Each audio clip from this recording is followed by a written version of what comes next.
absolutely everything that was around him: touch, forms, smells. He could know everything at once about every tree. He looked around and saw a strange glowing light, but he couldn't figure out what it was. Still, curiosity got the better of him, and he picked it up. With the mysterious object in hand, he struck a nearby tree, and to his surprise, the tree fell with just one blow. It was like magic. His father, who was watching from behind another tree, couldn't make sense of what had just happened. To him it seemed like nothing more than a thunderstorm. But our hero knew better. He realized that he possessed something extraordinary, the power to cut down trees with incredible ease. As time passed, he understood that it wasn't luck, but a deep understanding of technique that made this possible. He knew he needed to master this skill. 3 years later, he had grown both in age and in knowledge. He discovered that seeing wasn't just about using your eyes. It was about feeling and connecting with the world around you.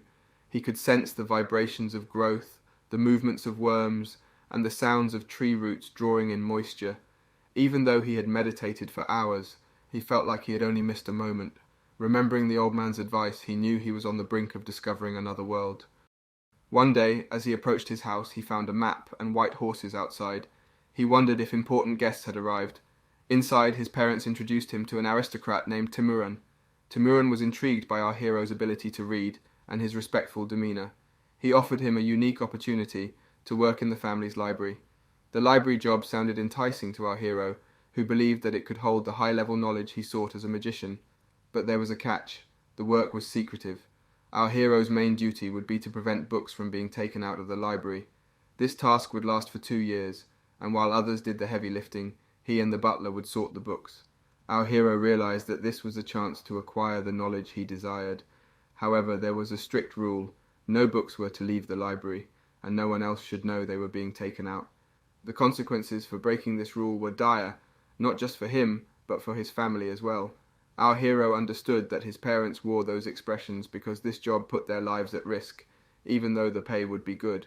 Timuran went as far as to suggest that earning such a sum would be incredibly tough, maybe even as hard as hunting until bones break.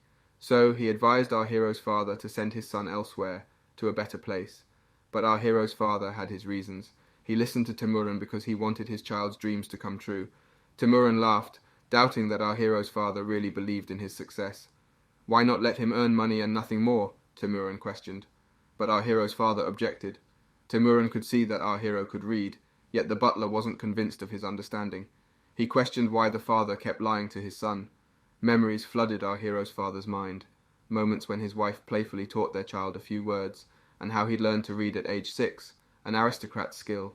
But what truly stood out was his sharp mind. Did the blood of aristocracy truly run in our hero's veins? The father had dreamt of his child growing up noble, succeeding in life, but the reality of their poor family, the father's lumberjack occupation, loomed over them. If that's the case, then his son would have no choice but to toil in the mountains as well. Suddenly, our hero's father knelt before the butler, begging for his son to be given a chance due to his literacy and intelligence. Vincent, the butler, promptly dismissed the plea, showing them the door. He wanted no money for his services. Timuran, adjusting his hat, stated that since no one vouched for their place, there was little to be done. However, at that instant, our hero raised his voice, declaring his willingness to take up the challenge. Timuran was taken aback by this unexpected response. Though Shironi's father resisted, he turned to his child, seeking confirmation. Did he truly mean his words? Our hero confirmed, reiterating that if even a hint of rumors spread, consequences would follow. Yet he was resolute. He wanted to do this himself, to prove his determination. He reassured that nothing would escape his lips, and if it did, he would hold no one else accountable. Timuran grinned widely, his surprise evident. Such a gesture from a commoner was unexpected. He assured our hero that he'd return in exactly a week, even if he changed his mind. There was still a chance to decline. Yet, upon arriving at the estate, our hero would realize they couldn't leave until the task was done. Vincent burst out, questioning why our hero had agreed to this job. He had believed aristocrats only sought people to sacrifice themselves. He felt responsible and apologized for the situation, but our hero's tears mixed with a smile. This was a precious gift from their father. Embracing their tearful father, our hero felt the weight of the situation.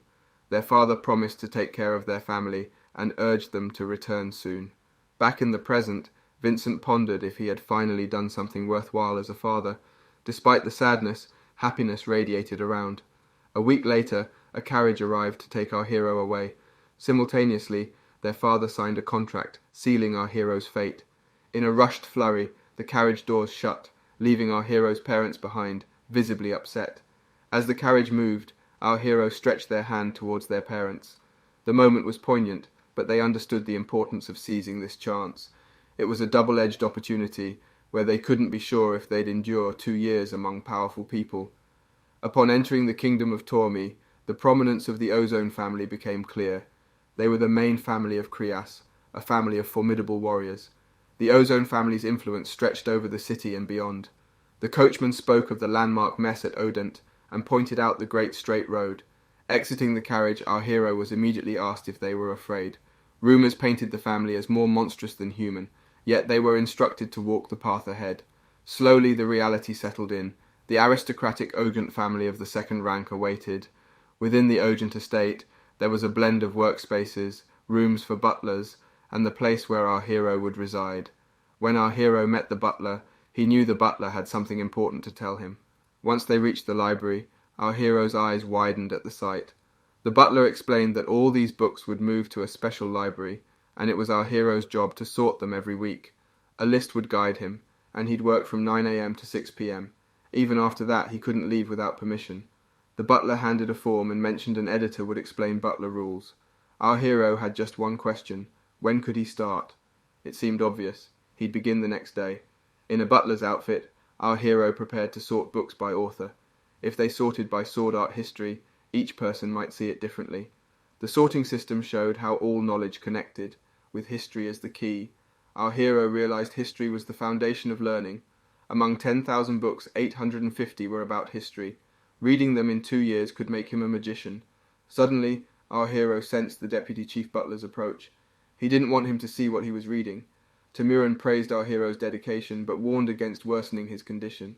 As Timuran came closer, our hero wondered if he'd overshadowed something he'd read. However, the only thing the butler did was to shake the dust off our hero's clothes and said that this library also includes the family, so our hero should watch his condition.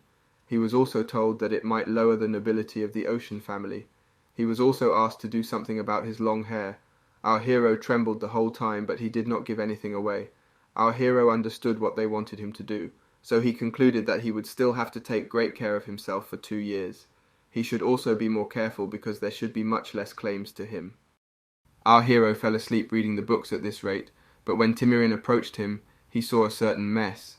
He also noticed the book which our hero could not understand for half a month. He smiled a little and asked the sleeping hero if he thought that he could succeed with his studies, but if our hero had really mastered those books, he would have forbidden him to enter them outside his working hours. But now he is calm. After all, our hero seems to him an ordinary fool with huge dreams. What will happen next? Find out next time by staying tuned for our future recaps. Don't forget to like and subscribe for more great recaps.